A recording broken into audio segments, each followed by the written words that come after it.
Bueno, sigamos.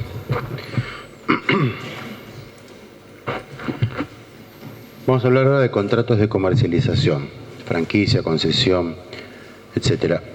Pero no todos, no en toda su dimensión, sino en el aspecto que jurisprudencialmente más fallos ha generado, que ustedes más conflictividad ha generado, en el aspecto que más conflictividad ha generado y que se vio reflejado en fallos. Esto es lo que quiero decir. El Código Unificado ha legislado sobre contratos que antes eran atípicos: el de suministro, el de agencia, el de concesión, el de distribución y el de franquicia. El de distribución, en rigor, no hay una regulación autónoma. El artículo 1511, inciso B, remite al de concesión, a lo regulado sobre el contrato de concesión en relación al contrato de distribución. Fuera de eso, sí está regulado en principio el contrato de suministro, y el contrato de suministro está ubicado metodológicamente después del de compraventa, separado del resto de los contratos de comercialización. Supongo que bajo la idea de la proximidad que hay entre el suministro y la compraventa, especialmente la proximidad que hay entre la compraventa escalonada y el contrato de suministro, siendo que desde ya la compraventa escalonada no es un contrato de suministro, pero hay una cierta proximidad funcional de ambos contratos. A continuación se regula después se regula así como primer contrato de comercialización el de agencia, el de concesión y especialmente el de franquicia. Lo que está en la filmina es solamente la definición de cada contrato, no me voy a detener en ellas. Entiendo que más o menos todos entienden, saben lo que es una agencia, una franquicia, una concesión, etc. Sí me voy a meter en el tema, como yo les digo, de mayor relevancia, que es de mayor conflictividad, que es el vinculado a el momento extintivo de estos contratos, cuando los contratos se resuelven. Y aquí les pido que presten atención para ubicarse en materia, porque si no, no van a poder seguirla. Hay dos escenarios absolutamente diferenciados en esto. Un primer escenario es cuando el contrato de comercialización de que se trate la agencia, el franquicia, el que fuere, se pactó como de plazo indeterminado, es decir, sin plazo de vencimiento, sin fecha de vencimiento. Este es un escenario. El segundo escenario es cuando, por el contrario, el contrato se pactó con plazo determinado, con fecha de vencimiento. Este segundo escenario tiene a su vez otros subescenarios. El primero es cuando el contrato de plazo determinado no previó una cláusula de renovación a su vencimiento. El segundo subescenario es cuando el contrato de plazo determinado sí pactó una cláusula de renovación a su vencimiento.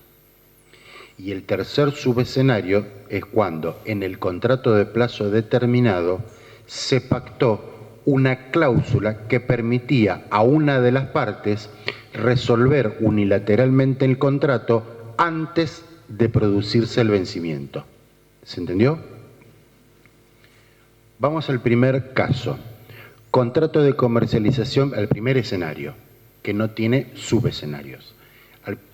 Un contrato de comercialización sin plazo, de plazo indeterminado. Para este caso, hay un fallo paradigmático de la Corte Suprema de Justicia de la Nación, que es el caso Automotores Saavedra. Automotores Saavedra se trataba de un contrato de concesión para la venta de autos, en donde la terminal automotriz Fiat Argentina le dijo un buen día a la concesionaria: rescindo unilateralmente el contrato y lo rescindo sin causa. Recuerden que este es un contrato de plazo indeterminado.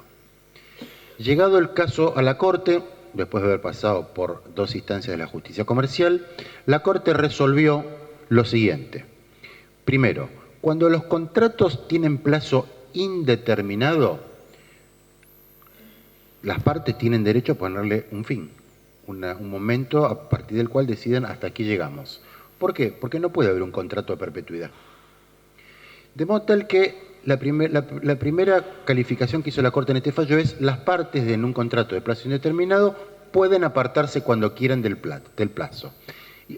contrato. Y lo pueden hacer incausadamente, es decir, sin expresar motivos. Si hubiera una causa, podrían resolver el contrato, pero ya entramos en el terreno de la resolución por incumplimiento contractual. Y aquí, por hipótesis, no hubo un incumplimiento contractual. Simplemente decido irme de este contrato de plazo determinado.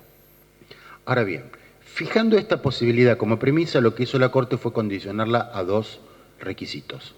El primero, que la salida, la invocación de la rescisión incausada se haga después de que el cocontratante hubiera amortizado las inversiones que hizo para entrar al contrato. En otras palabras, quien entró en el contrato, en el caso de un contrato de concesión, la concesionaria tiene que haber recuperado las inversiones que hizo para entrar al contrato, y solo habiendo recuperado las inversiones que hizo para entrar en el contrato, el cocontratante está en condiciones de resolver unilateralmente el contrato, porque de otro modo le estaría causando un daño, a punto que no podría haber ni siquiera recuperado las inversiones que hizo para entrar en el contrato. El segundo requisito es que tiene que dar un preaviso, y que este preaviso tiene que estar proporcionado a la envergadura de la empresa, proporcionado a los años de ejecución que tuvo el contrato y adecuado a la realidad negocial. Estas son las condiciones que la Corte señaló para válidamente salirse de un contrato de plazo indeterminado, evitando que la rescisión la rescisión incausada se convierta en una herramienta para el daño del otro cocontratante o pueda ser calificada de abusiva. Bajo esta doctrina, la jurisprudencia de la Cámara Comercial dictó multiplicidad de fallos. Y vinculado al problema, al segundo requisito, al problema de cuánto preaviso había que darle, y en la necesidad de que esto estuviera proporcionado a la duración del contrato y a la envergadura de cada empresa, se establecieron distintos criterios jurisprudenciales sin poder llegarse verdaderamente a una regla razonable que diera previsibilidad al sistema. Por ejemplo, por dar un ejemplo, en un contrato de 60 que había durado 60 años, la Cámara dijo, bueno, hay que darle 12 meses de preaviso. En uno de 47 que había que darle 18, fíjense, un número mayor. Y así sucesivamente. Si ustedes pretenden encontrar una regla de proporcionalidad entre años y plazo de contrato, no la hay, no existe.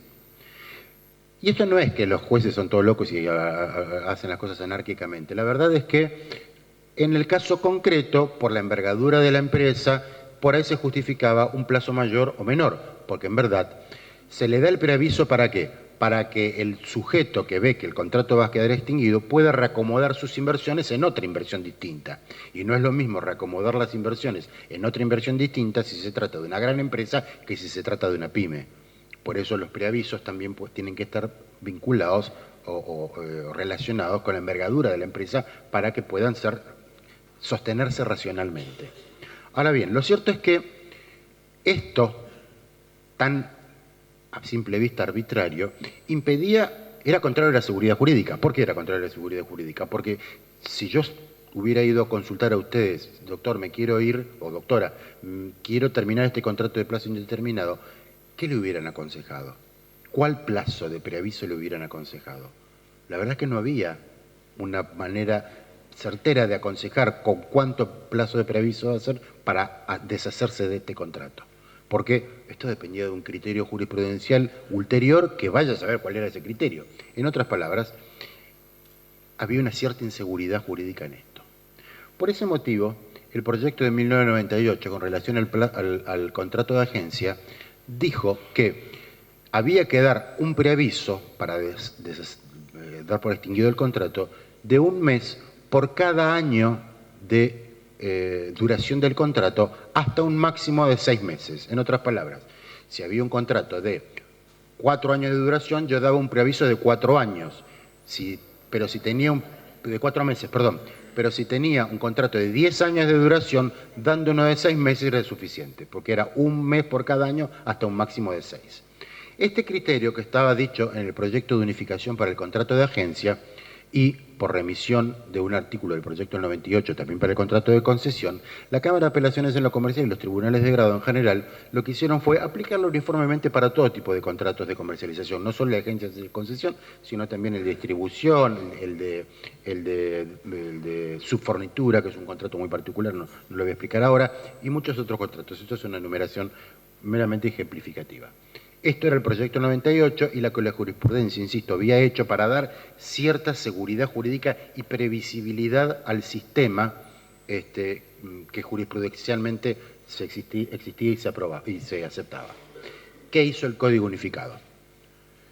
Veamos contrato por contrato. Suministro.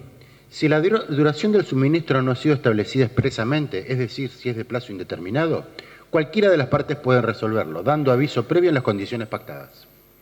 De no existir pacto se aplican los usos. ¿Qué serán los usos? En su defecto, el aviso debe cursarse por un término razonable. A. Concepto jurídico indeterminado. ¿Qué será el término razonable? Según las circunstancias y la naturaleza del suministro, que en ningún caso puede ser inferior a 60 días. Es decir, me habla del plazo mínimo, pero no del plazo máximo, con lo cual puede ser cualquier cosa. Agencia. Recuerden que en el contrato de agencia era donde el proyecto del 98 hacía el límite de los 6 meses. En los contratos de agencia por tiempo indeterminado, cualquiera de las partes puede ponerle fin con un preaviso. Perfecto. El plazo de preaviso debe ser de 1 mes por cada año de vigencia del contrato. Punto. El máximo de 6 meses desapareció. Con lo cual, si yo tengo un contrato de agencia de 30 años, tengo que dar 30 meses de preaviso. El final del plazo de preaviso debe coincidir con el final del mes calendario en el que opera. ¿Por qué? ¿Por qué con eso, con el final de un mes? Podría ser cualquier día del mes, da igual.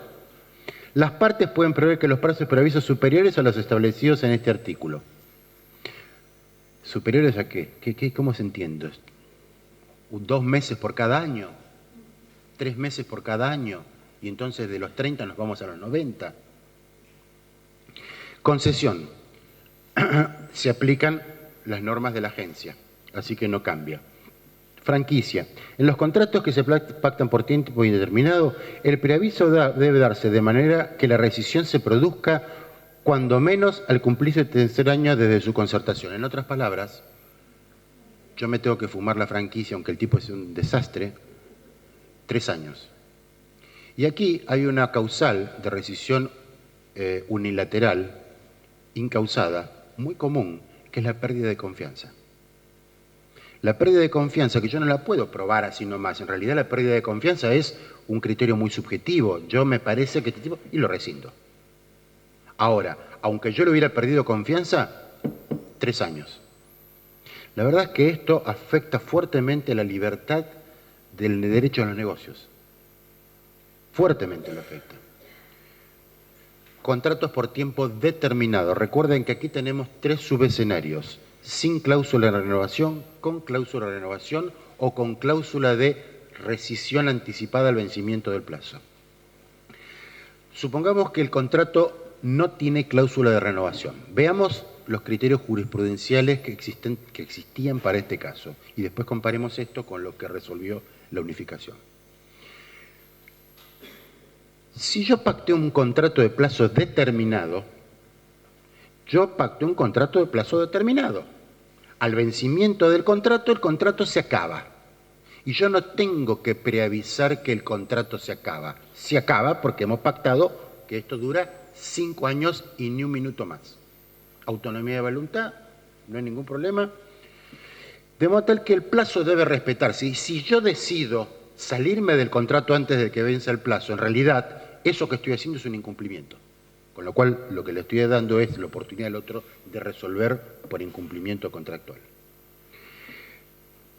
No es necesario preavisar el vencimiento de plazo, y la jurisprudencia también había dicho que si yo firmo un contrato por tantos años y a su vencimiento firmo otro por otros tantos años y a su vencimiento otro por tantos años, siempre me he querido obligar por una cantidad determinada de años.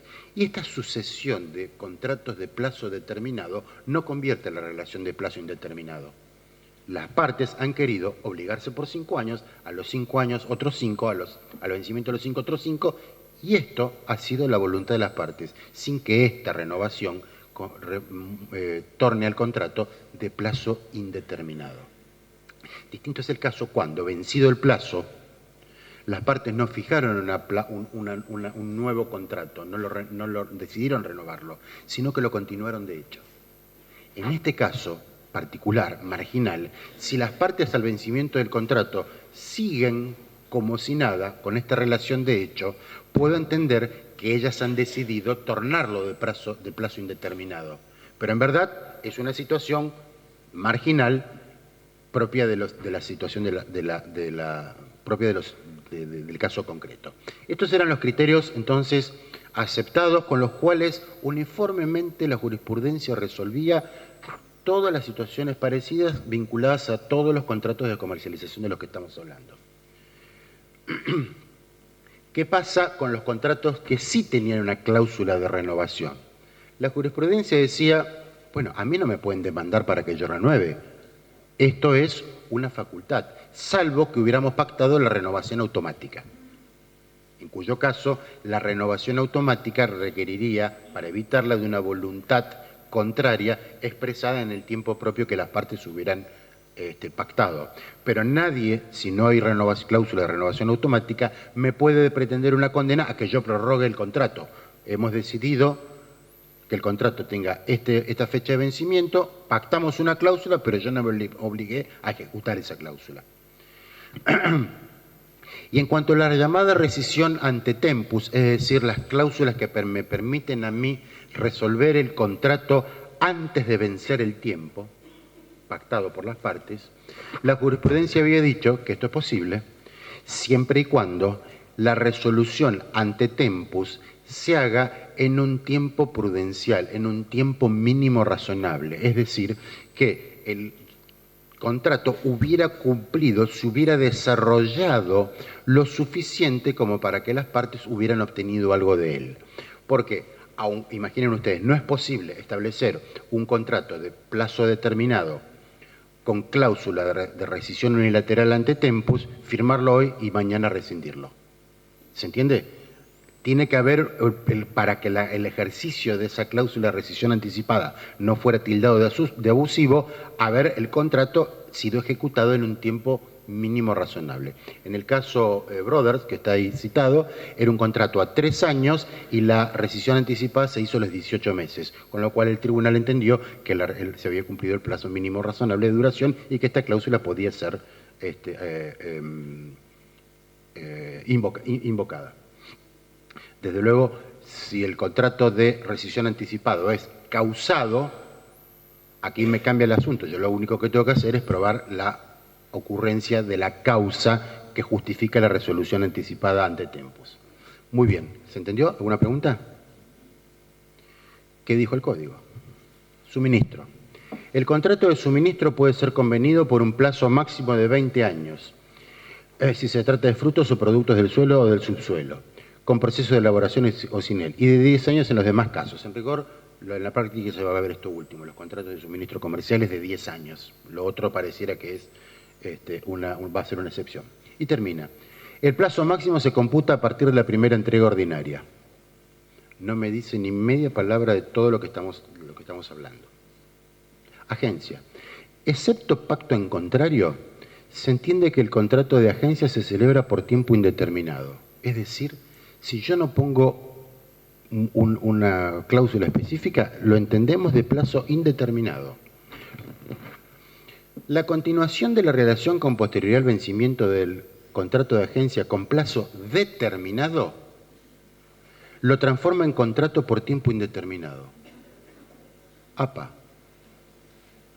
Esto puede tener sentido en función de aquella jurisprudencia que decía, vencido el plazo, si las partes continuaron de hecho, yo lo puedo entender del plazo determinado.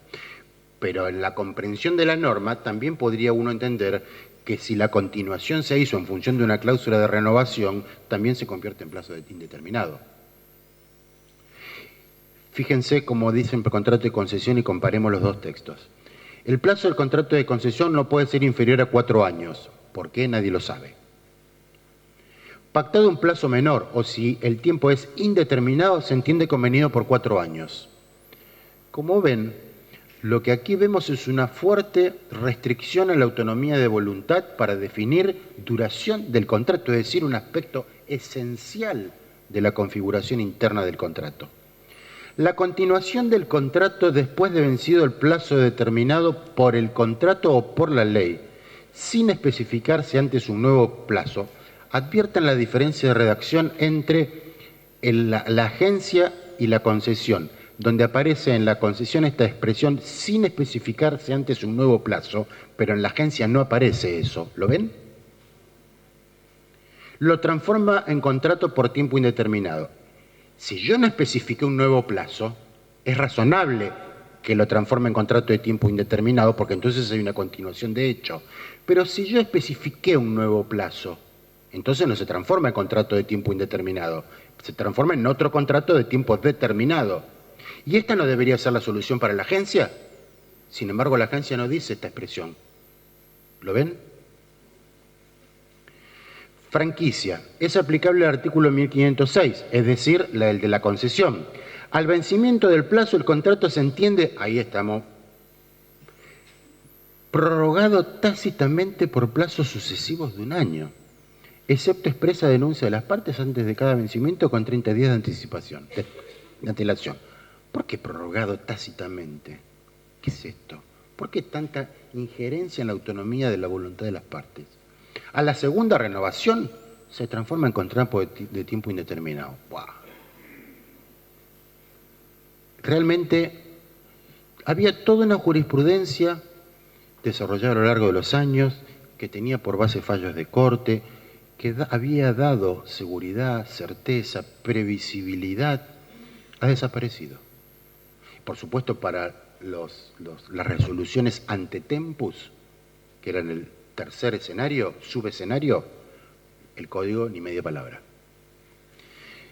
Hemos cambiado un escenario de cierta seguridad jurídica por uno muy espinoso, con lo que va dicho que toda aquella jurisprudencia a la basura, claramente a la basura. Y ahora hay que interpretar todo esto de nuevo y contrato por contrato y ver el contrato concretamente, el contrato concreto y ver en qué medida ese contrato concreto respeta normas como estas que parecieran inderogables. Recuerden aquel artículo 982, ¿era? 962, que dice: la primera fuente de interpretación del carácter imperativo de una norma es cómo está expresada la ley, para tener en cuenta. Se prevé en esta materia también la indemnización por compensación de clientela solo en contrato de agencia, no así en contrato de concesión, lo cual ha explicado la doctrina, aunque es opinable, que el concesionario no puede pedir frente a la rescisión que le haga el concedente de la concesión indemnización por clientela, porque el concesionario ha hecho una clientela utilizando la marca del concedente y por lo tanto no puede obtener provecho de esto. Esta es la explicación que ha dado la doctrina, no sé si es muy convincente. Importante en materia laboral o repercusión en materia laboral. Las partes del contrato son independientes y esto lo dice para la franquicia. No existe relación laboral entre ellas. En consecuencia, el franquiciante no responde por las obligaciones del franquiciado, excepto de disposición legal expresa en contrario. Los dependientes, esto es lo importante, los dependientes del franquiciado no tienen relación jurídica laboral con el franquiciante sin perjuicio de la aplicación de las normas sobre el fraude laboral. En otras palabras, los empleados del franquiciado no tienen acción contra el franquiciante, excepto fraude laboral. Esta es la doctrina del famoso caso de corte Rodríguez contra Botelladora Argentina. ¿Está? Lo llamativo es que Rodríguez contra Botelladora Argentina no era un contrato de franquicia, sino un contrato de concesión. Con lo cual, más allá de que la norma esté legislada en el contrato de franquicia o en el de concesión, me parece a mí que por aplicación analógica uno puede llegar a la misma consecuencia. Es decir, los empleados del concesionario no tienen reclamo, posibilidad de acción laboral contra la terminal automotriz, contra la concedente. ¿Está? Bueno, vamos a ver lo de sociedades y si después hay tiempo vuelvo a fideicomiso. Acá. Vamos a ver las reformas societarias.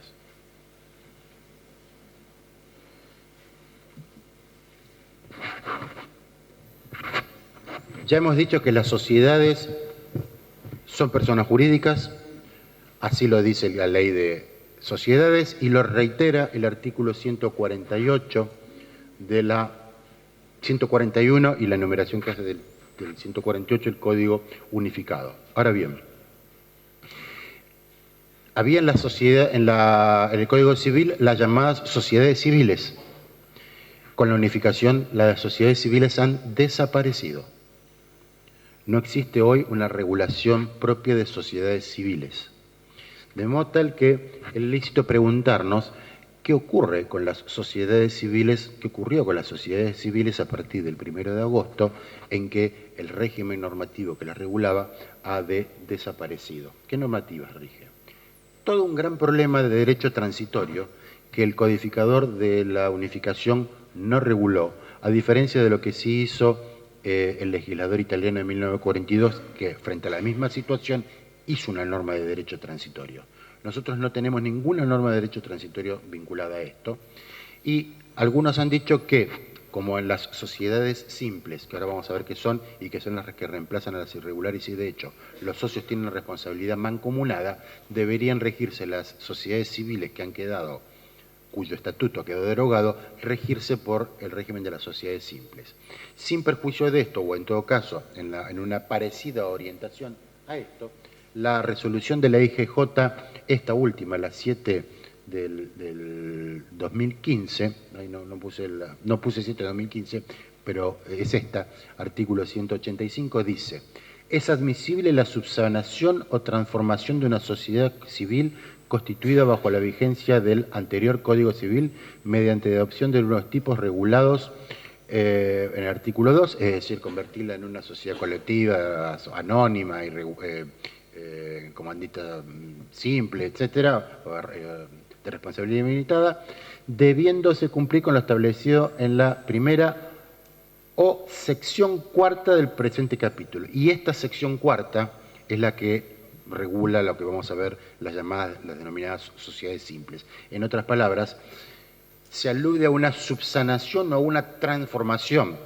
utilizando ambivalentemente los términos. No es lo mismo la subsanación que la transformación, pero bueno, no sé quién escribió esto, pero este es el léxico utilizado. Había una norma en la Ley de Sociedades, el 54, cuyo tercer párrafo se refería a la inoponibilidad de la persona jurídica societaria, al famoso levantamiento del velo societario. Esa norma, que estaba en la Ley de Sociedades vinculada exclusivamente a sociedades comerciales, es desagregada de la Ley de Sociedades y trasladada al Código Unificado en el artículo 144 del Código Unificado. Con lo cual, este trasvasamiento implica que la personalidad jurídica no solo puede ser levantada con relación a sociedades, sino también a todas las otras personas jurídicas reguladas por el Código, fundaciones, simples asociaciones, etcétera. En la medida que tengan personalidad jurídica diferenciada de sus asociados, puede ser levantada. ¿Para qué? El levantamiento del velo societario es una herramienta para permitir otra cosa. ¿Qué es esa otra cosa? Una acción de imputación, para imputar a los socios, para imputar a los asociados una responsabilidad, para imputar una deuda, para imputar un derecho, lo que fuere. En rigor, el levantamiento es una herramienta de una demanda autónoma al levantamiento, que es una acción de responsabilidad, de imputación, etcétera. Lo interesante de esto es que el artículo 54 de la Ley de Sociedades decía que esta acción de imputación podía tener como sujetos pasivos a los socios y a los controlantes. La palabra socio está clara, no necesita definición, no necesita aclaración. Cuando hablaba de controlantes, alguna jurisprudencia, especialmente de la Cámara de Apelaciones en lo laboral, dijo que por controlantes podían entenderse los administradores, lo cual era una burrada grande como una casa. Yo, para imputar responsabilidad de un administrador, no tengo que levantar el velo societario. Tengo que que justificar el factor de atribución correspondiente a los administradores, sobre los cuales podamos hablar sin necesidad de levantar el velo societario, porque la ley de sociedades establece responsabilidades, hay normas específicas para responsabilizar a los administradores societarios. Los controlantes de lo que hablaba el artículo 54 de la ley de sociedades, en rigor, eran quienes controlaban a una sociedad, es decir, el socio que controlaba una sociedad que controlaba a otra. ¿Estamos? Ese es el control. Y es el control concretamente del artículo 33 de la ley de sociedades. Ustedes recordarán, el artículo 33 de la ley de sociedades regula 3 tipos de control, de los cuales me interesan 2, porque son los controles por accionarios. Uno es cuando hay un socio que tiene el paquete mayoritario, tiene el 51% de las acciones. Y entonces con ese 51% de las acciones, en una asamblea ordinaria o extraordinaria, hace quórum y tiene mayorías para votar. Es decir, el Gardel, Lepera y las bailarinas. Ese es el llamado control interno de derecho, el accionista que tiene la mayoría en la asamblea, porque tiene el 51%, una tenencia equivalente al 51% del capital accionario. El control interno de hecho es aquel sujeto que no tiene una segunda, el 51%, tiene por ahí un porcentaje menor, un 20%, pero ustedes saben que en las asambleas de sociedades la convocatoria es así, se llama una primera convocatoria, y si no hay quórum, se llama una segunda convocatoria. Y en la segunda convocatoria la asamblea se hace con los presentes. Puede haber, y lo hay efectivamente en sociedades donde hay una gran dispersión accionaria, especialmente las que cotizan en bolsa, donde hay un socio que tiene un 15%. Ese socio en segunda convocatoria, como la segunda convocatoria es con los presentes, es Gardel, Lepera y las bailarinas. ¿Se entiende? Cuando el artículo 54 me habla del controlante, me habla de esto, del controlante por una participación accionaria. Y ahora agrega el 144, que este controlante puede ser directo o indirecto. Es decir, una sociedad que controla a otra, que a su vez controla a otra. En ese caso, el levantamiento del velo societario de una me permite llegar a la otra para imputarle responsabilidad. Este es el sistema de imputación. Y claramente ahora con el aditamiento indirecto o indirecto no me está hablando de los administradores, porque no hay administradores directos o indirectos. Habrá controlantes directos o indirectos, pero no administradores. Así que los laborales no van a poder inventar más cosas raras.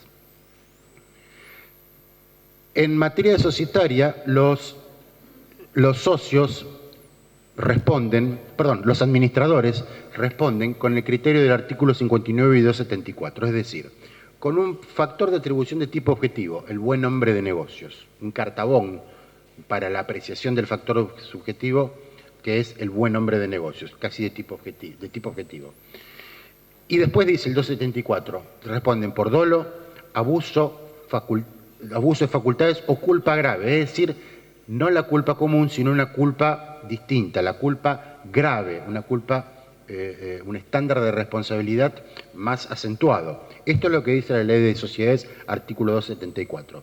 El Código Unificado, refiriéndose a los administradores de las personas jurídicas en general, los responsabiliza por los daños causados por su culpa, sin el aditamiento grave.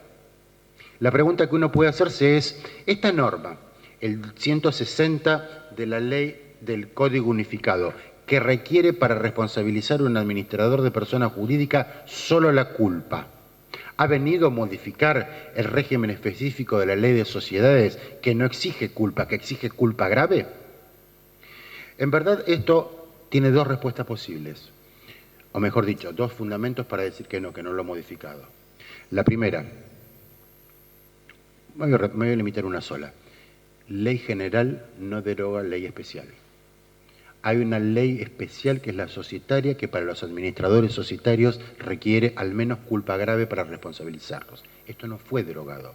Por lo tanto, este factor de atribución del artículo 160 del Código Unificado se refiere a los administradores de cualquier persona jurídica que no sea sociedad.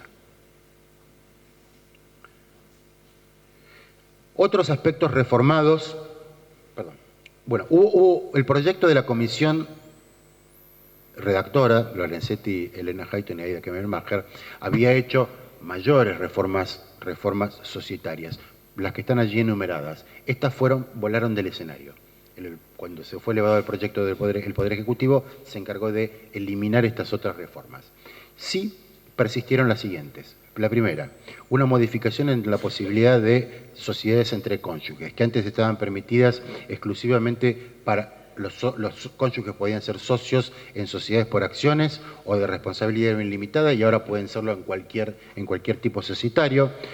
Una modificación de tipo cosmético en la medida que se derogó la ley 14.394 cuando se trate de menores socios, se repite el criterio de que los menores socios solo pueden serlo en sociedades de responsabilidad limitada y que el contrato debe ser aprobado por el juez de la sucesión en caso de que sean menores herederos.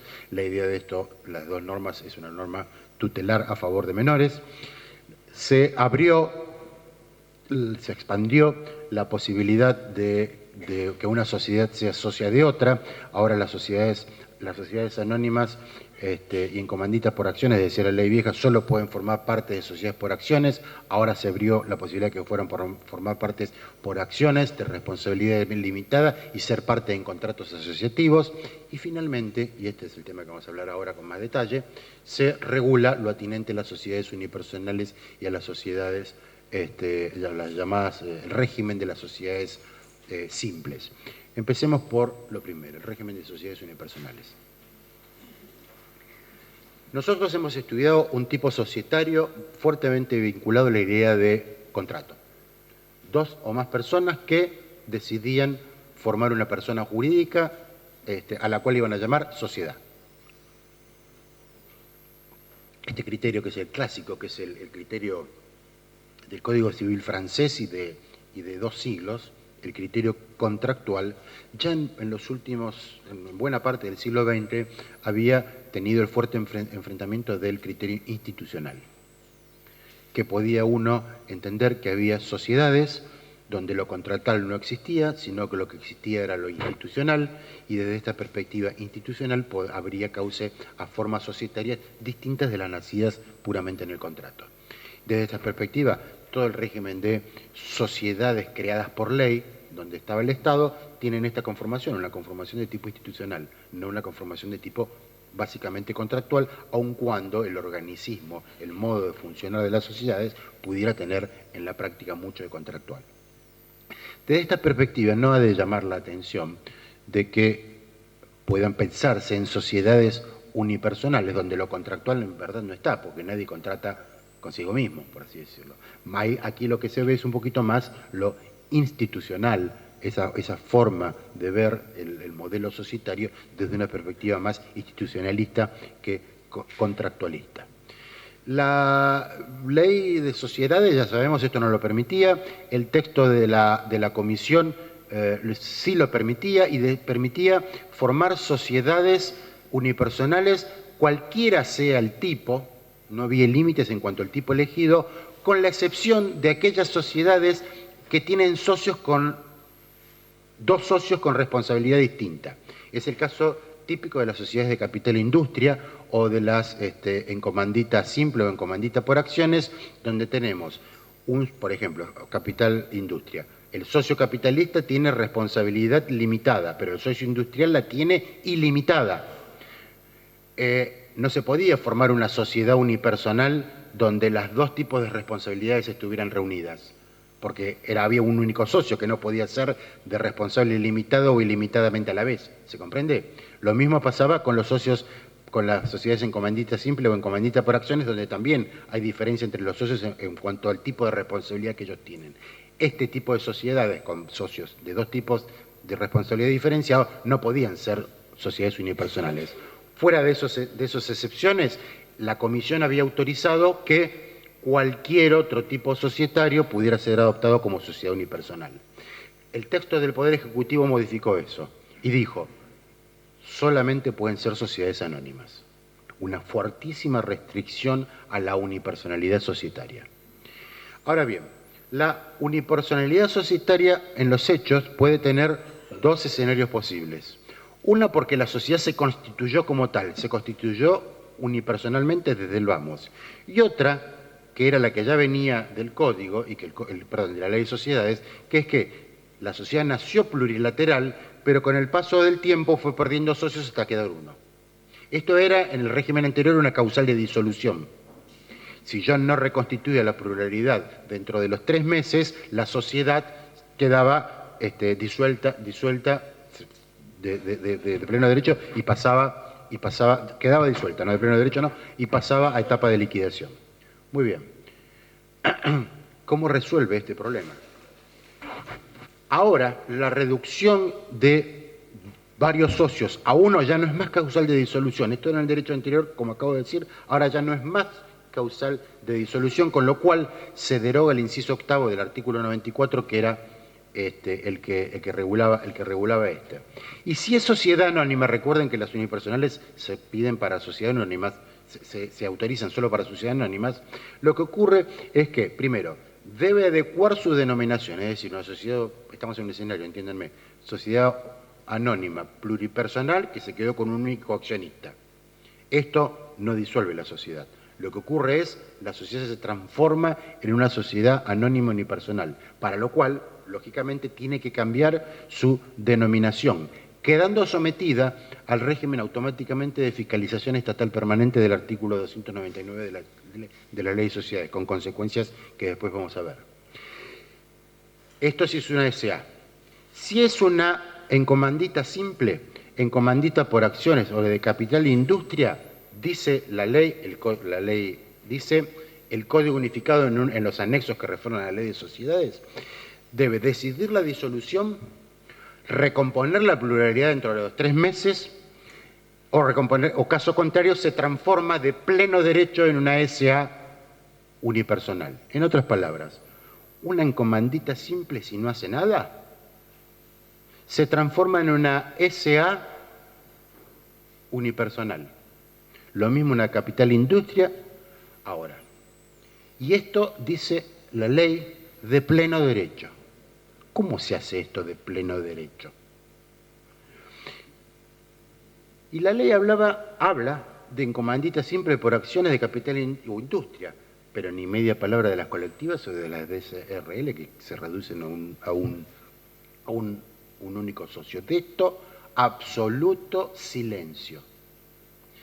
La resolución IGJ 7-2015 de la semana pasada agarró estos dos escenarios y llamó al primero transformación forzosa, esta que era de pleno derecho, y el segundo inventó, porque no está previsto en la ley, inventó la transformación voluntaria. La primera está prevista, la forzosa, en el 202 de la resolución IGJ del 2007. Y donde aquello que era de pleno derecho, ahora es de pleno derecho manontropo. Es decir, no es tan de pleno derecho, hay que hacer todo un trámite. Y la IGJ dijo cuál es ese trámite. Y lo dijo incluso con una redacción que da casi risa. No obstante los efectos de pleno derecho asignados por la ley, requerirá iniciar el procedimiento de transformación ante el organismo. Entonces, el pleno derecho, nada. ¿Está? Era lógico, creo que el IGJ no podía hacer otra cosa, estaba mal la ley. Esto nunca puede ser de pleno derecho, y menos una transformación societaria de un tipo a otro, donde además se cambia la responsabilidad de los socios, se cambia la estructura de la sociedad y desde luego se altera el régimen de la responsabilidad frente a terceros.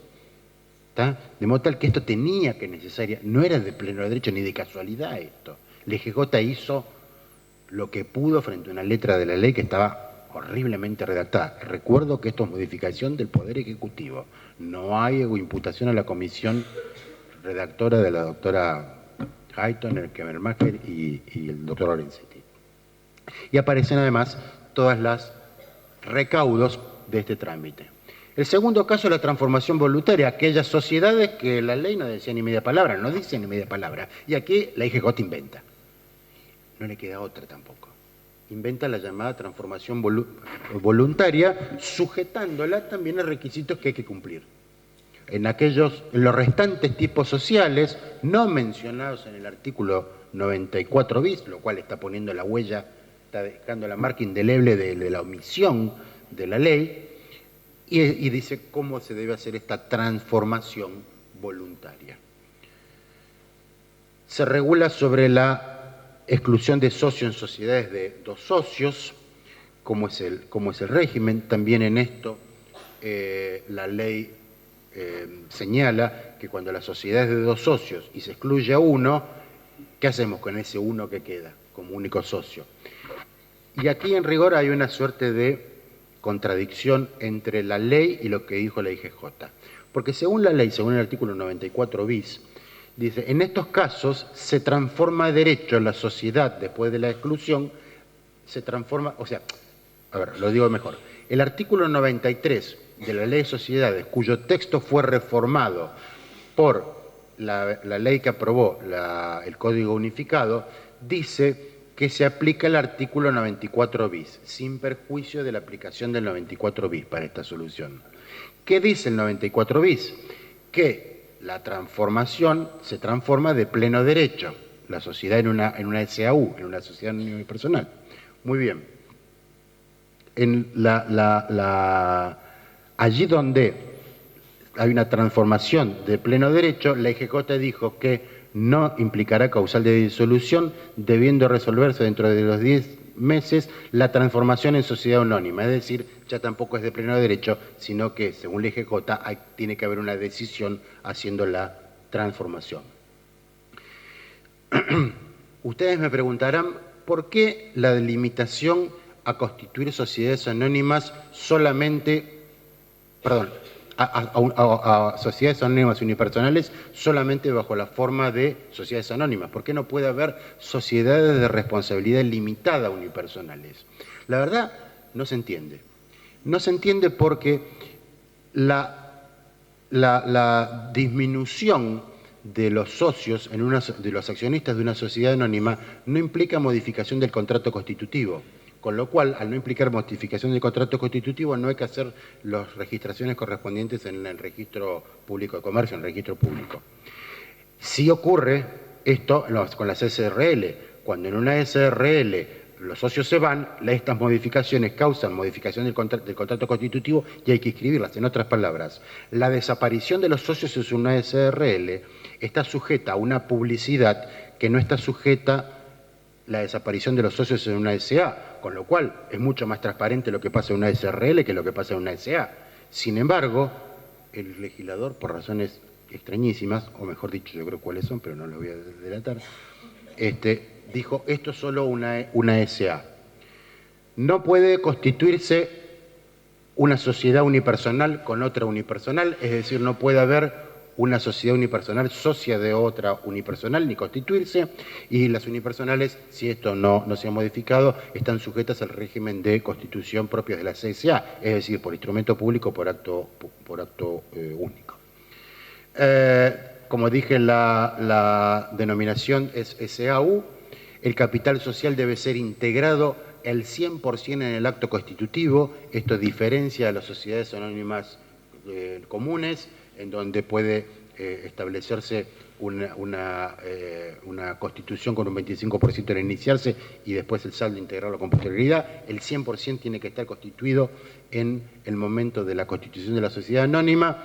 No hay en la ley decisiones sobre, o precisiones en la ley, precisiones sobre, bueno, hay asambleas, ¿con qué quórum? ¿Cómo se hacen las mayorías en una SAU, una asamblea de un único socio? Bueno, la IGJ agarró el toro por las astas, sujetó, como ya lo venía empezando a decir la doctrina, al régimen de las asambleas unánimes del artículo 237, y señalando además que no hace falta la publicidad propia del llamado de la convocatoria de asambleas propia de las sociedades comunes. Claro, yo no voy a publicar edictos para noticiarme a mí mismo, está muy claro esto. No obstante, no voy a dar el apellido, pero hay un autor muy importante que dijo que había que publicar. O sea, edictos para leerlo yo solo. Y aquí viene la perla.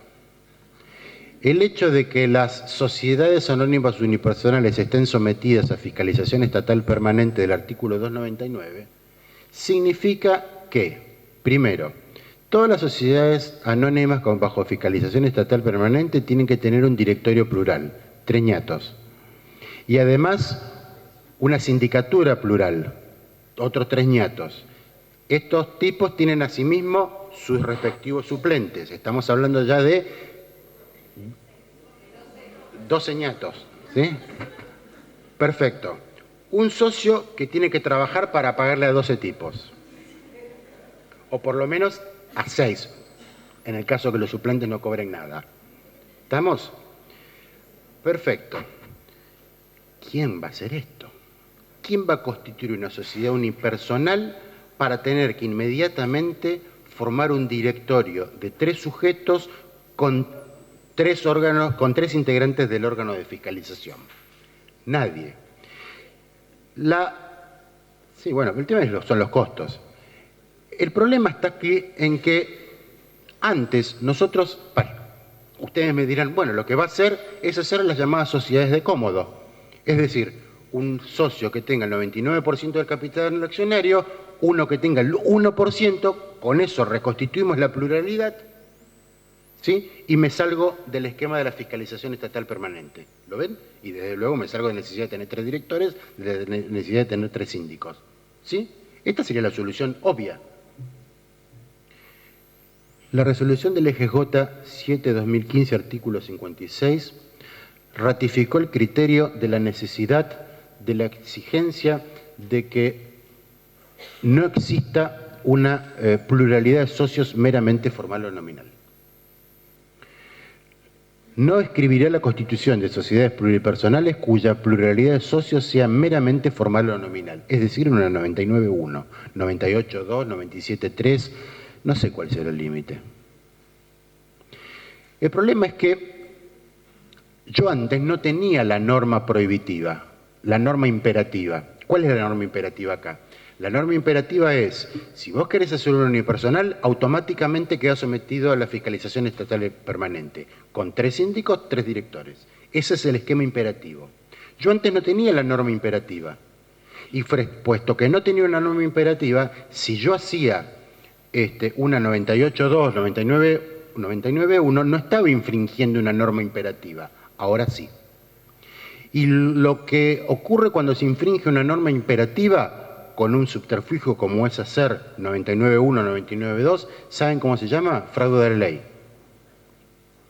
El fraude de la ley es precisamente lo que regula el artículo 12, segunda parte del Código. El acto respecto del cual se invoca el amparo de un texto legal que persigue un resultado sustancialmente análogo al prohibido por una norma imperativa se considera otorgado en fraude de la ley. Ahora es un fraude de la ley. De modo tal que el tipo que hizo esto es un genio de servicio del mal. Porque antes podíamos hacer sociedades de cómodo en 99.1, 99.2, 99.1, 98.2, etcétera. Ahora ya no, porque estaríamos infringiendo los preceptos imperativos y cometeríamos un fraude legal. Complicado, ¿no? Régimen de sociedades simples. El régimen anterior lo que establecía era las irregulares y las de hecho. Ese régimen fue derogado, borrado, con una excepción. El artículo 7 de la Ley de Sociedades sigue hablando de la irregularidad societaria y no fue derogado. Fueron derogados todos los artículos vinculados a sociedades irregulares y de hecho y reemplazados por otros. Pero antes de ese sector de la ley, que es la sección 4ª, estaba el artículo 7. Y el artículo 7 sigue hablando de irregularidad societaria. Yo digo en mis exposiciones que ese artículo 7 que ha quedado ahí en el tintero, que no lo vieron, lo que hay que hacer es cerrar los ojos y decir no existe, no existe, no existe. Porque si no, el esquema se cae. La verdad es que la irregularidad societaria, como la conocíamos, en rigor desapareció. Y fue reemplazada por un régimen de llamadas sociedades simples. ¿Qué es esto del régimen de sociedades simples?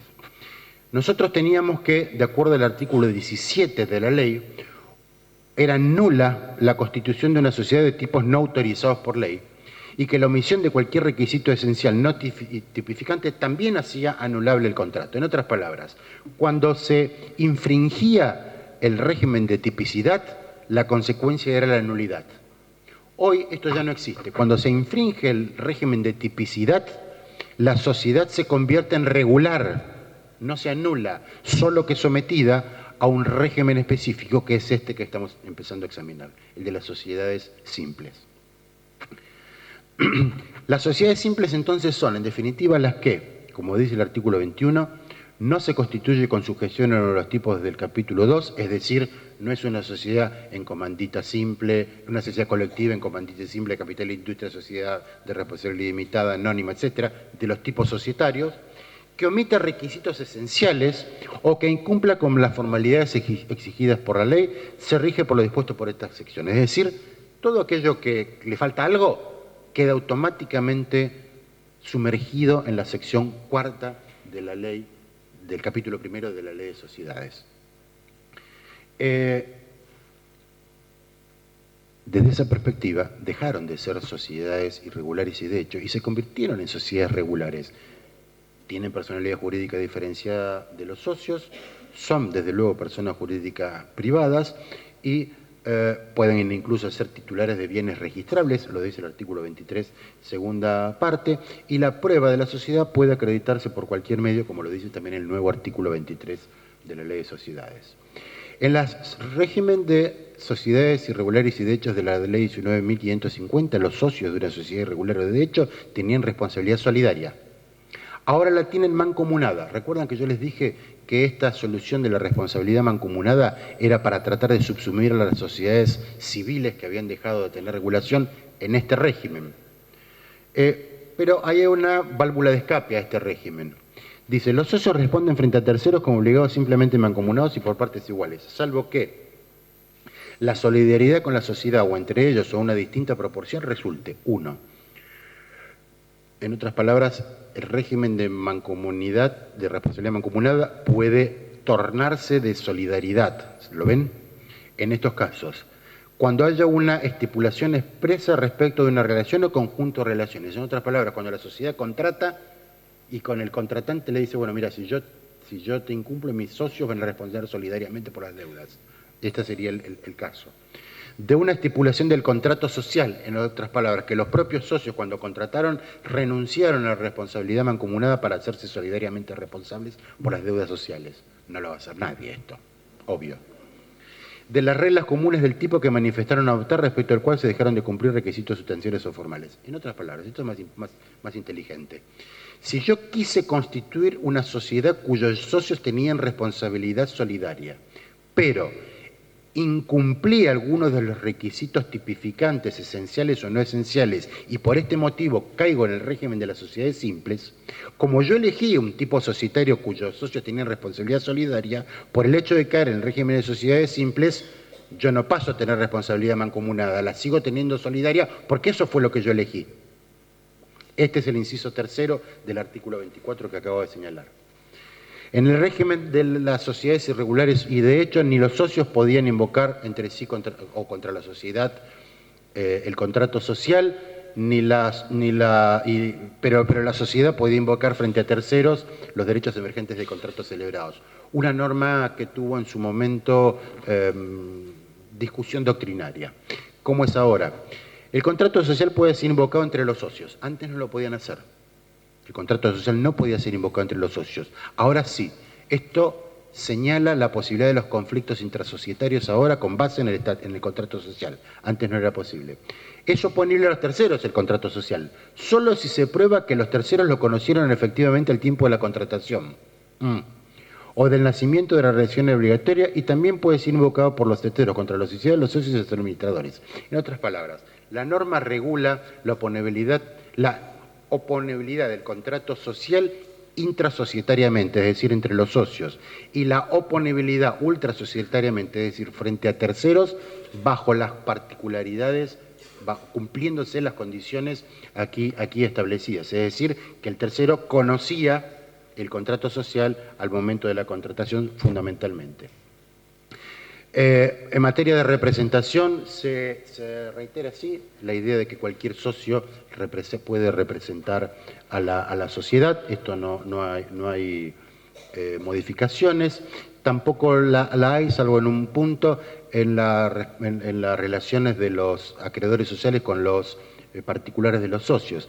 Las relaciones entre los acreedores sociales, dice el nuevo artículo 26, y los acreedores particulares de los socios, aún en caso de quiebra, se juzgará como si se tratara de uno de los tipos previstos en el capítulo 2, es decir, como si fuera una sociedad que no fuera simple, que se hubiera constituido de acuerdo al tipo correspondiente.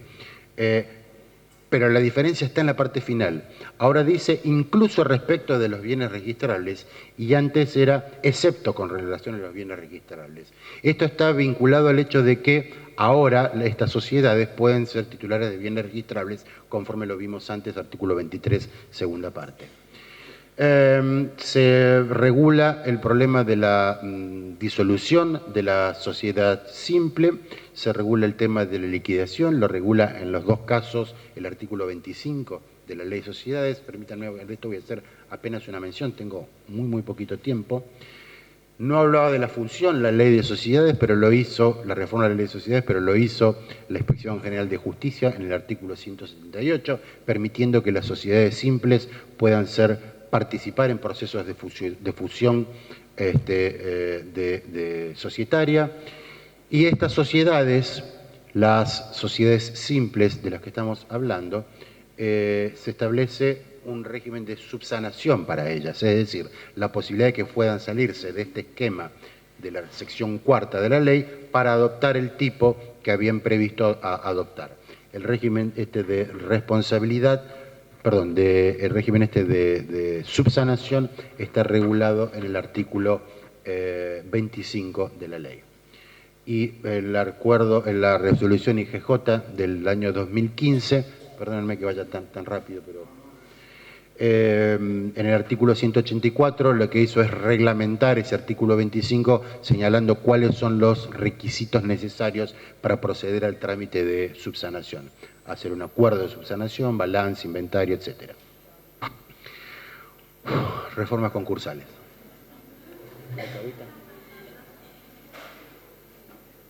No, esto no es nada.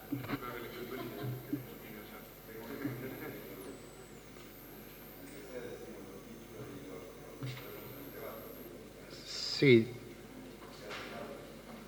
¿Tienen muchas preguntas? Bueno, está bien. A ver, denme, son y 20 y 35, denme 15 minutos para dar lo concursal, ¿sí? Y en los últimos 10, 15 minutos hacemos preguntas.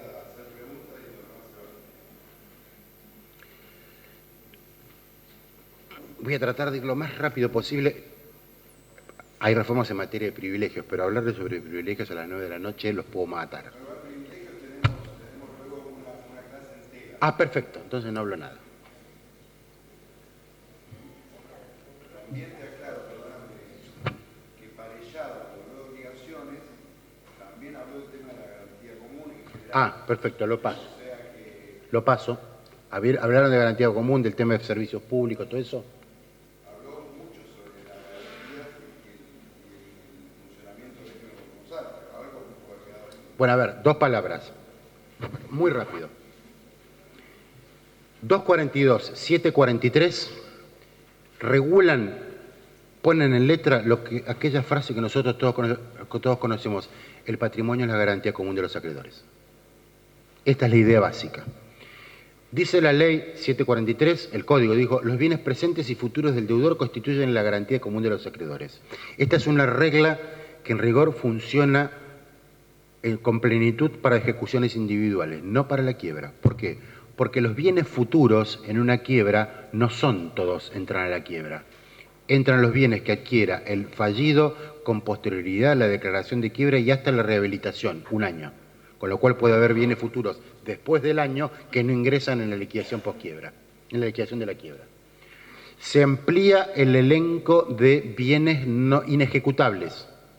Hay una enumeración en el artículo 108 de la Ley de Quiebras, es ampliada en el artículo 744, por ejemplo, el usufructo, uso y habitación, los sepulcros, los bienes afectados a religiones reconocidas por el Estado, etc.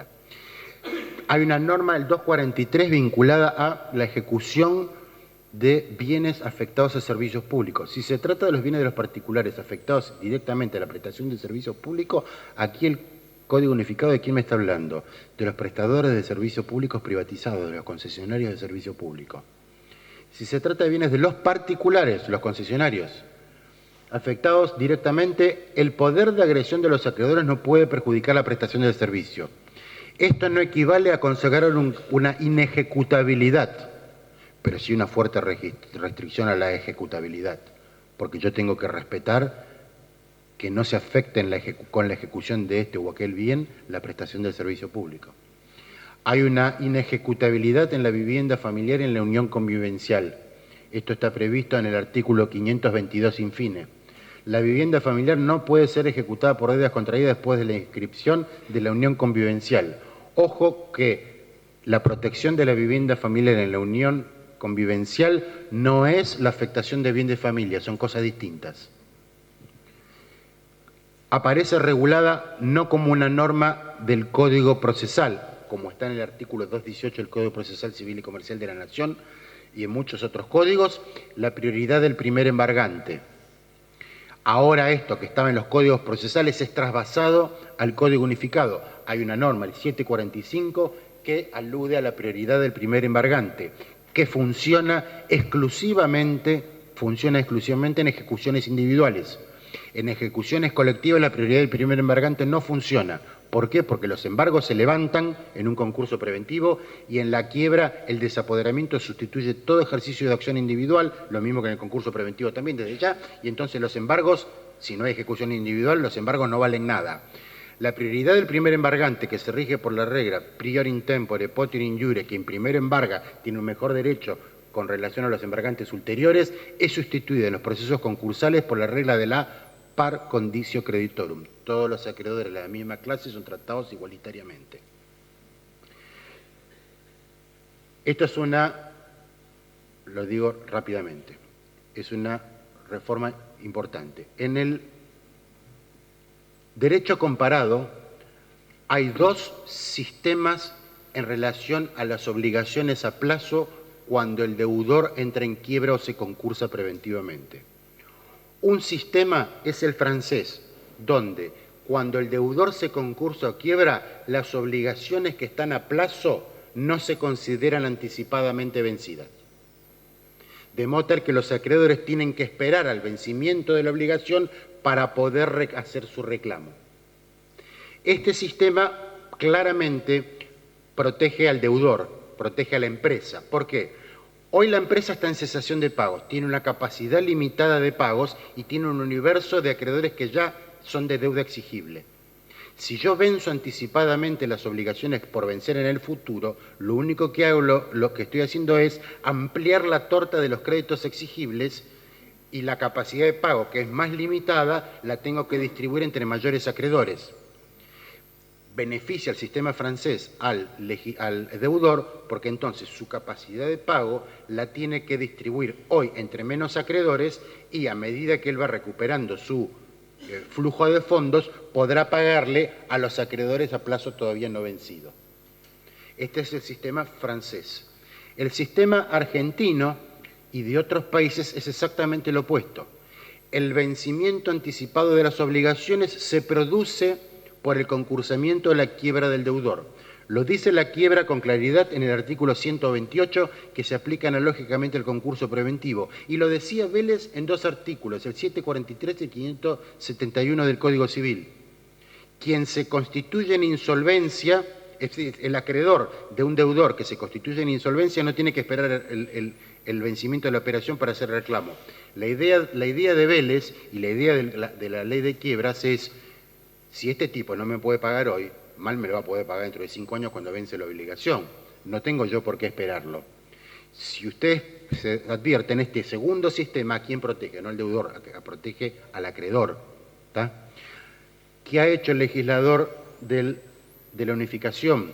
Adoptó para concurso preventivo el sistema francés. Artículo 353. La apertura del concurso del obligado al pago, la apertura del concurso no habla de quiebra, ¿ven? La apertura del concurso del obligado al pago no hace caducar el plazo sin perjuicio del derecho del acreedor de verificar su crédito y a todas las consecuencias previstas en la legislación. En otras palabras, no se vence anticipadamente el plazo, pero el acreedor tiene que verificarse. El problema es que en la medida que no es de plazo vencido, hasta ahora lo que venía diciendo la jurisprudencia, que el acreedor bajo condición no votaba, precisamente por ser un acreedor condicional.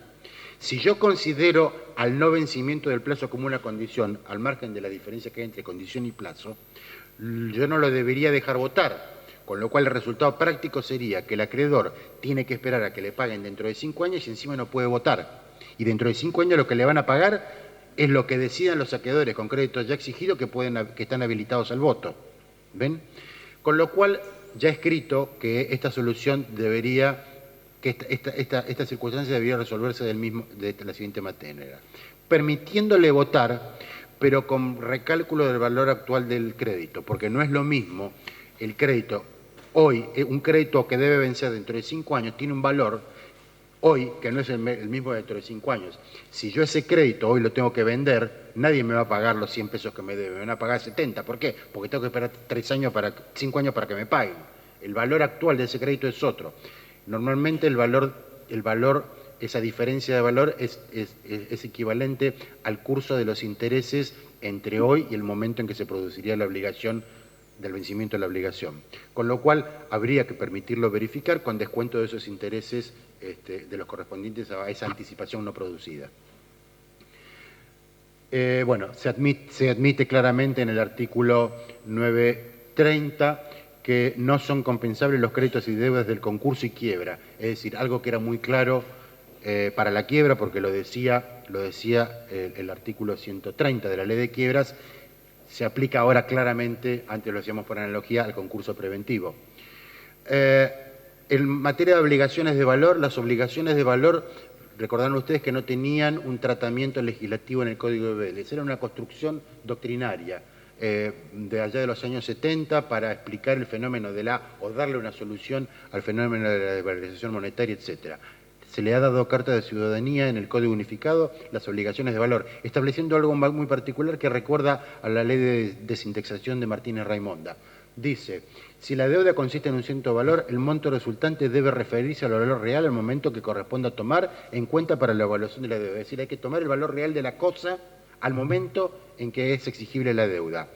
Con lo cual, si la obligación de valor si hubiera habido la deuda se hubiera disparado por algún motivo, lo que hay que pagar es el valor real de la cosa.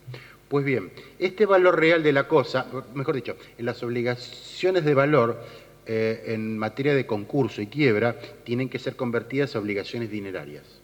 ¿Para qué? Para entonces que los acreedores puedan votar y puedan ser considerados en el pasivo y unificar a todos los acreedores en su tratamiento. Esto es lo que está previsto en el artículo 19, primera parte de la Ley de Quiebras.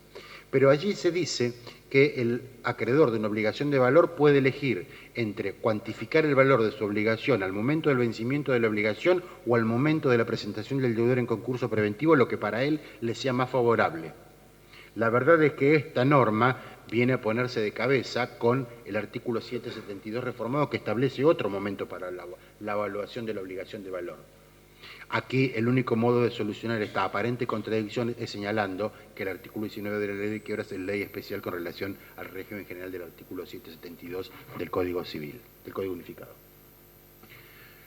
Se resolvió el tema de la oponibilidad del bien de familia con relación a la quiebra. Esto está en el artículo 249. Miren mis manos porque lo voy a dibujar en el aire para que se entienda con claridad. Aquí se declaró la quiebra. Línea de tiempo al pasado. Recuerdan ustedes que los actos cumplidos con anterioridad a la quiebra pueden ser revocados si entran en el periodo de sospecha. Muy bien. Si la Constitución hubiera sido hecha fuera del periodo de sospecha, el problema no es problema. ¿Por qué? Porque la Constitución hecha fuera del periodo de sospecha de un bien de familia no es un acto a título gratuito que entonces, si hubiera sido dentro del periodo de sospecha, sería ineficaz de pleno derecho en los términos del artículo 118, inciso primero de la Ley de Quiebras. El problema no es entonces cuando la constitución del bien de familia está hecho fuera del periodo de sospecha, sino cuando está hecho... Perdón, lo estoy diciendo mal. Empecemos de vuelta. Si la constitución del bien de familia fue hecha dentro del periodo de sospecha, Entonces, como es un acto a título gratuito, es ineficaz por el artículo 118, inciso primero. El problema está, lo estaba diciendo exactamente al revés, cuando la Constitución está hecha fuera del periodo de sospecha. Y fuera del periodo de sospecha puede haber tres situaciones posibles. Que los acreedores, todos los acreedores sean anteriores a la constitución del bien de familia, que todos los acreedores sean posteriores a la constitución de familia o que haya acreedores anteriores y posteriores. Si todos los acreedores fueron anteriores a la constitución del bien de familia, entonces el bien de familia para ellos es inoponible. ¿Por qué? Porque cuando contrataron, ese bien formaba parte de la garantía de su deudor, con lo cual ellos contrataron considerando que podían ejecutar ese bien.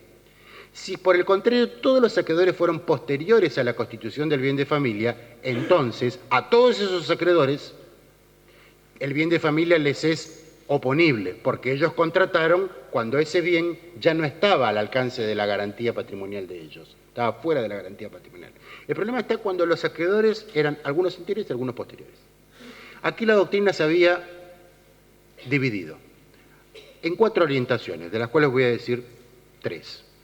2 extremas, una intermedia.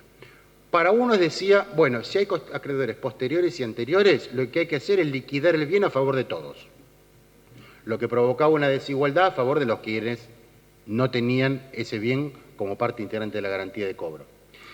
La otra posición extrema era exactamente lo contrario, no se liquida a favor de nadie, con lo cual a los acreedores que habían contratado sin que ese bien estuviera en su garantía, se terminaban ellos perjudicando. ¿Se entendió?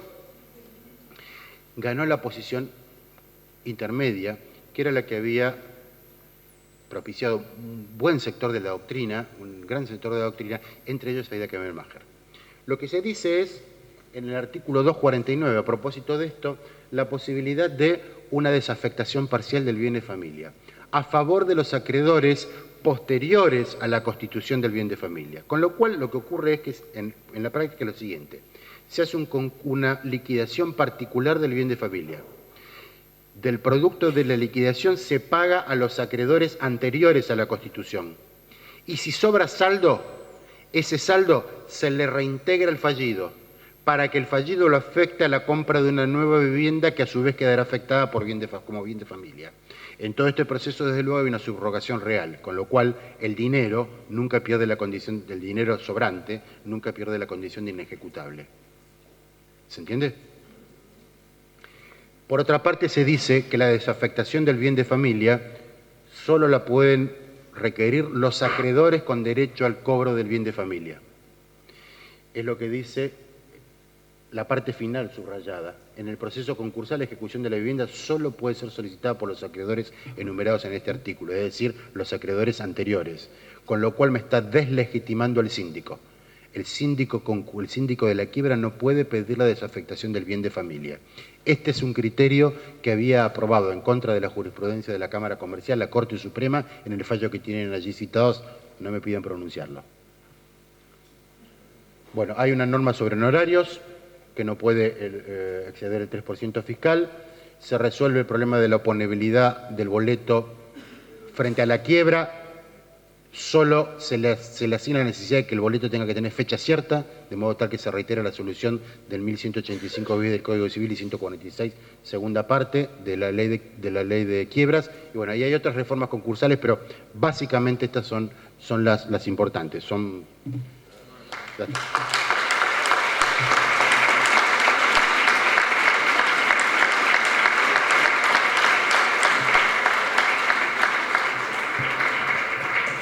Muchísimas gracias, Pablo, por tanto esfuerzo, claridad, sentido práctico, todo el derecho comercial en 3 horas y media. Mucho mayor eficacia que el escrutinio de ayer, por ejemplo. Así que como nos quedan 5 minutos, para los que quieran, aceptamos las preguntas a viva voz, pero fuerte.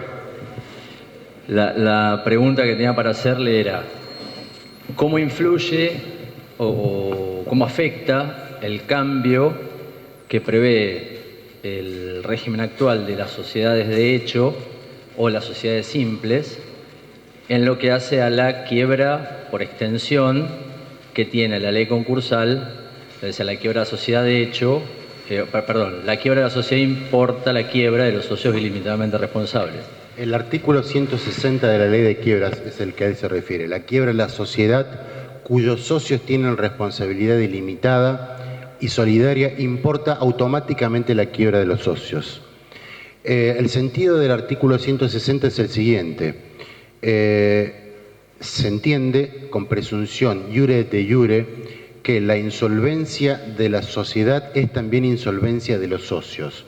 ¿Por qué? Porque en las sociedades de este tipo, donde el socio tiene una responsabilidad solidaria ilimitada, se entiende que el socio, cuando la sociedad se endeudó, él tuvo que sacar plata de su bolsillo para pagar las deudas sociales, porque él tenía una responsabilidad solidaria. Y entonces, en consecuencia, si no sacó, él tiene que quebrar.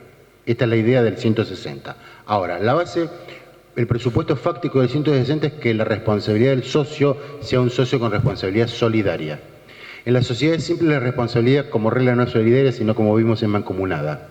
De modo tal que no calza la responsabilidad mancomunada en la extensión de quiebra prevista por el artículo 160. Pero, como vimos también, es posible que los socios hubieran pactado la responsabilidad solidaria.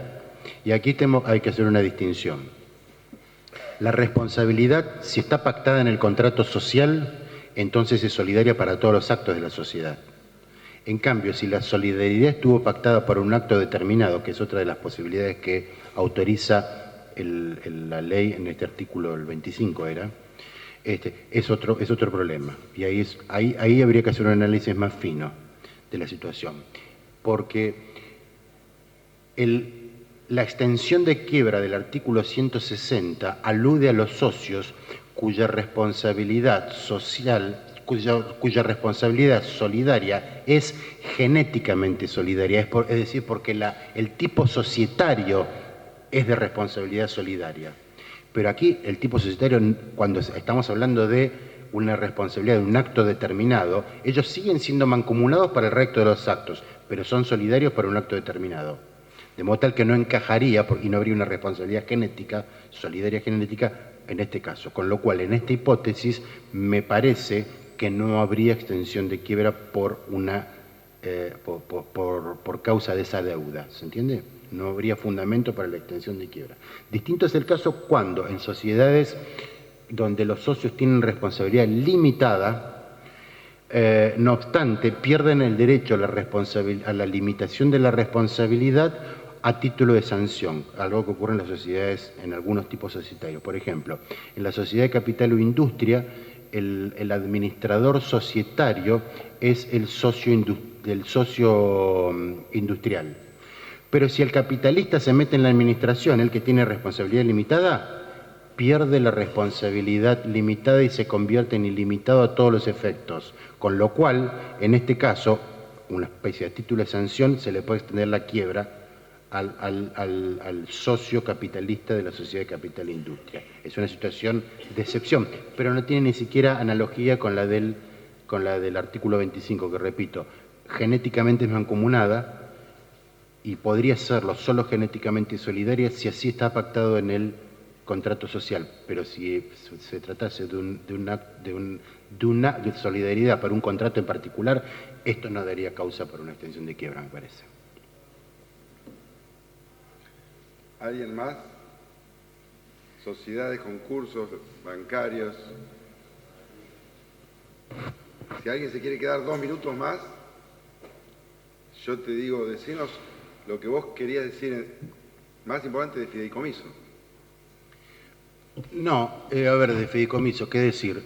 Primero, está prevista la posibilidad del fideicomiso de universalidades. Esto no estaba antes regulado, está previsto. Está prevista la posibilidad de que el fiduciario sea beneficiario. Esto que estaba prohibido en todos los anteproyectos, prohibido por una resolución de la Comisión Nacional de Valores cuando el fideicomiso es financiero, ahora está permitido. Y está permitido con una norma, después búsquenla, no me acuerdo el número, que dice, bueno, pero en el ejercicio de esta doble condición tiene que actuar el beneficiario el fiduciario, perdón, tiene que actuar con, no me acuerdo cómo dice exactamente, tendría que fijarme, cuidando de hacer las cosas bien, una cosa por el estilo, de una ingenuidad pasmosa, ¿no? ¿Qué más? En la liquidación del fideicomiso, que antes podía ser extrajudicial, pasa a ser claramente judicial. Sigue, sin embargo, habiendo grandes interrogantes en torno a cómo debe ser esa liquidación judicial del fideicomiso. El presupuesto de ese proceso judicial es la insuficiencia del fideicomiso para responder a sus obligaciones. ¿Qué se entiende por insuficiente? ¿Es una cesación de pagos o no? Dice que se puede declarar, que no se puede declarar en quiebra. Y la pregunta que uno se hace, ¿y se puede declarar en concurso preventivo? ¿Yo puedo abrir un acuerdo preventivo extrajudicial para un fideicomiso? La verdad es que la respuesta racional es no.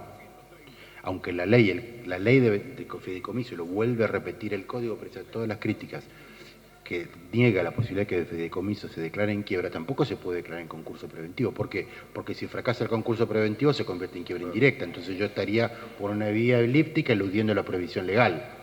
Entonces tampoco puede haber concurso preventivo. Lo que puede haber es una liquidación, una especie de liquidación paraconcursal, para la cual se pueden regir, y esto es lo que dice la ley, se pueden regir analógicamente las normas sobre la ley de quiebras, es decir, hay una quiebra sin quiebra, un concurso sin concurso, es sasa. Yo siempre cuando explico en clases de posgrado sobre fideicomiso, lo que digo es, hagan buenos contratos, colegas.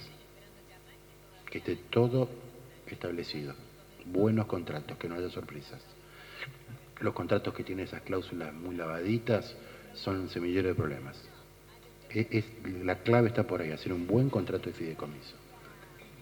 Porque la ley, yo creo que siempre tenía ganas de la esperanza, digo, de que en materia de insolvencia y fideicomiso se legislara con mayor detalle esto. Por ejemplo, ¿quién hace la liquidación? Y pareciera que la tiene que hacer el fiduciario, claramente la tiene que hacer el fiduciario. Ahora, ¿cómo la hace? ¿A quiénes le paga? ¿A quienes él quiera? ¿O tiene que haber un proceso de verificación de créditos que no está establecido? ¿Cuál es el tratamiento para pagar igualitariamente a todos? ¿Se suspenden los intereses? ¿Las obligaciones en moneda extranjera deben ser convertidas? ¿Y deben ser convertidas a qué fecha? Bueno, todo esto que son soluciones que están en la ley de quiebras habría que aplicarlas, hay que traerlas, porque si no, no tengo otra respuesta posible. El problema de la liquidación de los patrimonios fideicomisarios es un problemazo. Es un problemazo. Y ojalá que la economía del país marche bien, porque si no, se han hecho fideicomisos por cualquier cosa. Y si el día que lo tengamos que liquidar, va a ser complicado. Acá Rocco encontró el artículo que mencionabas, es el 1673. ¿Cómo dice? No me acuerdo. El fiduciario puede ser beneficiario. En tal caso debe evitar cualquier conflicto de intereses y obrar privilegiando los de los restantes sujetos intervinientes. Sasa. ¿Está? Beneficiario, fiduciario beneficiario, es decir. Bueno, Pablo, muchas gracias nuevamente.